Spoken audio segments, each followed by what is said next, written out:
परशुराम,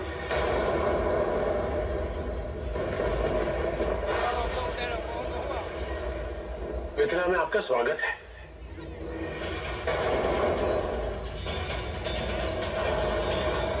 कौन है जिसने मेरे गुरु भगवान शिव के इस धनुष को भंग करने का पाप किया? कौन है जिसने ऐसा दुस्साहस करके अपनी मौत को निमंत्रण दिया? सामने आए मेरे!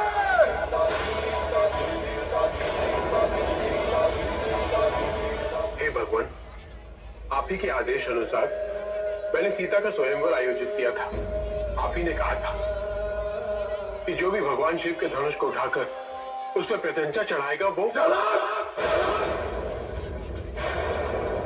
प्रत्यंचा चढ़ाने की बात हुई थी, धनुष भंग करने की नहीं।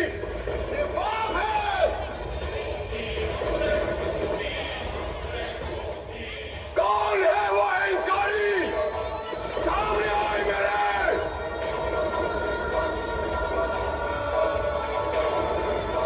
आज इसकी मृत्यु निश्चित है। इतने गुणी जनों, महर्षियों और एक ब्रह्म ऋषि की उपस्थिति में ऐसी धृष्टता दिखाई गई और आप सब मान रहे हैं। क्या कोई एक वीर नहीं इस पूरी सभा में जो मुझे सत्य कहने का साहस कर सके? मुनिवर, आपके प्रश्न समाप्त ही नहीं होते तो कोई उत्तर कैसे दे? और इतने क्रोधित भी हैं आप। कौन है ये मूर्ख बालक जो नहीं जानता कि मैं कौन हूं? मुझे भली भांति ज्ञात है कि आप कौन हैं।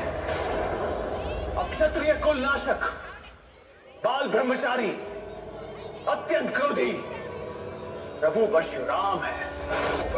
परंतु प्रभु, एक बहुत ही शुभ अवसर पर पधारे हैं आप और यहां इतना क्रोध उचित नहीं।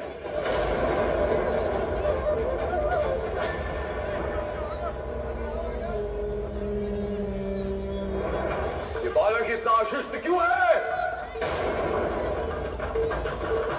प्रतीत होता है ये मेरे प्रकोप से अनभिज्ञ है। आपके प्रकोप से कोई अनभिज्ञ कैसे हो सकता है प्रभु? किस प्रकार एक कार्तवीर्य के दोष के कारण कई निर्दोष योद्धाओं का अंत किया आपने। कोई योद्धा कैसे भूल सकता है?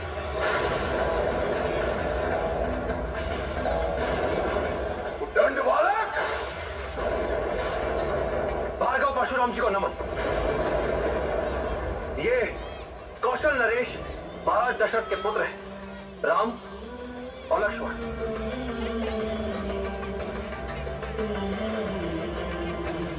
ये भ्रष्ट बालक मेरे आशीर्वाद योग्य नहीं है।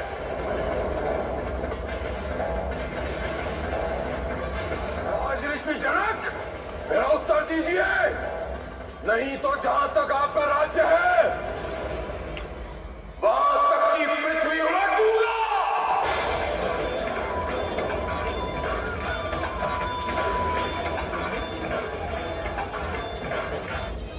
प्रभु, इस शिव धनुष को भंग करने वाला आपका कोई एक सेवक ही होगा। सेवक वो होता है जो सेवा करता है। जिसने ये धनुष भंग किया है वो सहस्त्र भाव की भांति मेरा शत्रु है और मैं उस शत्रु को भी वैसे ही दंडित करूंगा जैसे मैंने सहस्त्र भाव को किया था। या तो मेरा वो शत्रु स्वयं को इन राजाओं से अलग कर ले, या तो इन सभी राजाओं की हत्या का कारण बनने को तैयार हो जाए। बाल्यकाल में कई धनुष खेल खेल में तोड़ दिए हम, तब तो इस प्रकार क्रोधित होकर आप कभी नहीं आए।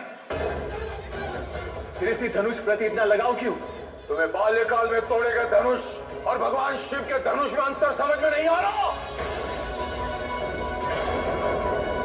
नहीं समझ आ रहा कि भगवान शिव का अपमान हुआ है? शांत हो जाए मुनिवर, ऋषियों को इतना क्रोध शोभा नहीं देता। उद्दंड बालक, मूर्ख है तू।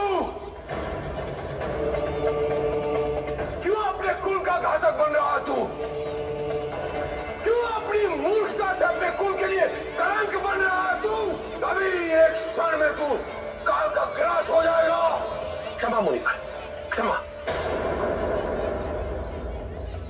बालकों के गुण और दोष साधुगण गिना नहीं करते।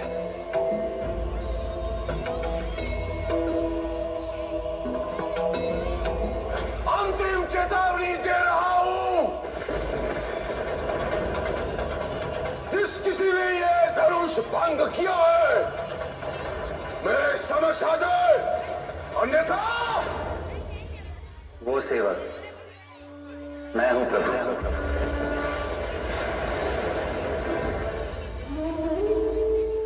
ये शिव धनुष मुझसे भंग अवश्य हुआ है, किंतु भगवान शिव का अपमान करने की मेरी मंशा कदापि नहीं थी। भगवान शिव का धनुष भंग करना ही उनका अपमान करने समान है। तुम्हारा अपराध अक्षम्य है। हम तो बालक हैं आपके, और बड़े कृपा करते हैं, क्रोध नहीं।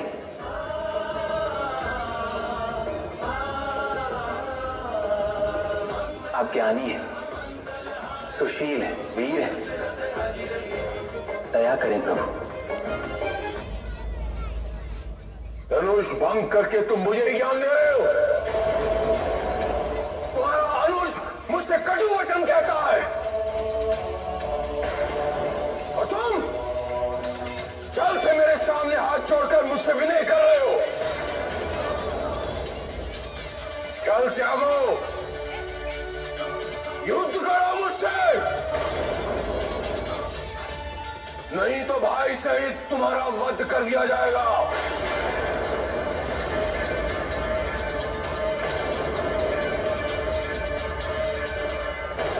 भगवान और भक्त में युद्ध कैसा?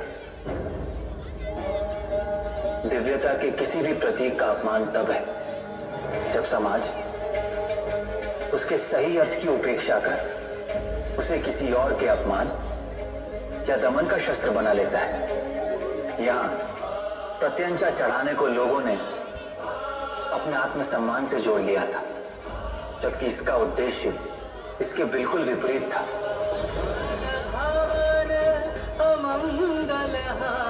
फिर भी यदि मैंने आपकी भावनाओं को ठेस पहुंचाई हो तो अहंकार तो देखो, पाप करते हो और यदि कहते हो। उठाओ अपने शस्त्र, युद्ध करो मुझसे। हाथी की भांति हम भी रण यज्ञ में विश्वास रखते हैं। धनुष हमारा धर्म है, बाण हमारी दिशा, क्रोध सारथी, चतुरांगिनी सेना हमारी एकता, तो नम्रता हमारा मंत्रोच्चार। आडंबर है तुम्हारी ये नम्रता। बातों के जाल मत बिछाओ, युद्ध करो मुझसे, युद्ध करो। राजा या अनेक योद्धा बल में हमारे बराबर हों या हमसे अधिक, हम रघुवंशियों को यदि युद्ध में कोई ललकारे तो हम सुखपूर्वक उससे लड़ते हैं। हम रघुवंशी काल से नहीं डरते भगवान।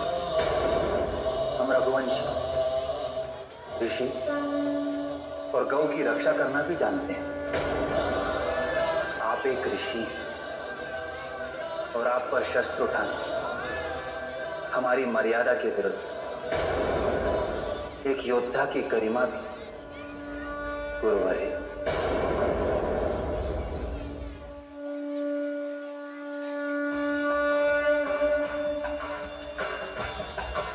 मुझे आपका दंड स्वीकार है, किंतु आप पर शस्त्र उठाना स्वीकार नहीं किया। उठो राम, शत्रुओं को संताप देने वाले वीर, मुझे आपकी वास्तविकता का बोध हो गया है। मुझे ज्ञात हो गया है कि आप ही अविनाशी देवेश्वर विष्णु। मैंने कहा था ना राजऋषि, जिसे प्रत्येक जन्म में सीता के पति होने का सौभाग्य प्राप्त रहा है, और अगले प्रत्येक जन्म में रहेगा, वही इस जन्म में भी सीता का योग्य पति होगा। मुझे ज्ञात नहीं था ये मिलन जन्म जन्मांतर की सभी परिभाषाओं से परे है। धन्य है सीताराम, धन्य है सीताराम।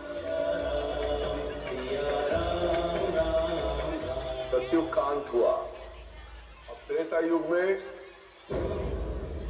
राम एक नए समाज का निर्माण करेगा। समस्त राजाओं के लिए ही नहीं, बल्कि मानवता के लिए भी धर्म पालन की पराकाष्ठा का प्रतीक होगा। मानवता ने राजाओं पर जो विश्वास खो दिया था, ये उसकी पुनर्स्थापना करेगा। उसके लिए अंत आवश्यक है। अतः अब मेरे जाने का समय आ गया है।